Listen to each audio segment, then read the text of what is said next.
Just recently, a Bangladeshi migrant, successful, by the way, this guy gets to stay. He successfully won his asylum case in court after he found out that if he was deported to his foreign country, he told the court that he would face prosecution. Prosecution for what? Oh, look at that. Bomb charges. So we literally keeping him in our country as an asylum claim because he fled, like, I guess, terrorism charges in his home. I mean, what? This is the person that we're bringing here? What the hell is going on here?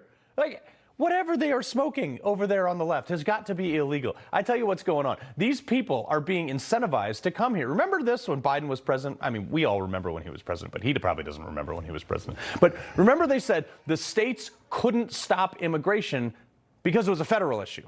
They made, like, Texas tear down border walls and barbed wire and anti-swimmer barriers in the Rio Grande, which is ironic.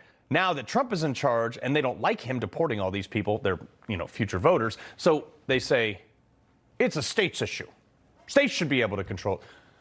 Can't have it both ways, but it goes even deeper. States like Texas, deep red Texas, while they were building their own border walls and they were being undermined by private developers in their own state. You remember this thing called Colony Ridge? It's a huge development northeast of Houston. Some developer decided that he was just going to buy a swath of land, turn around and develop barely passable homes and sell them to predominantly illegals, advertising only in Spanish. He self-funded mortgages for these people so he didn't have to have any regulation around it, could charge whatever interest rate he wanted. And would you look at that? Weird. Crime shot up in those areas and foreclosures on the properties too. Predatory lending. The infrastructure was complete trash. Water, sewer, electric, all that combined became like a hub for third world illegals flooding into Texas. It became much like the third world those people came from, ironically enough. But this is why they're coming, because places like this incentivize them to.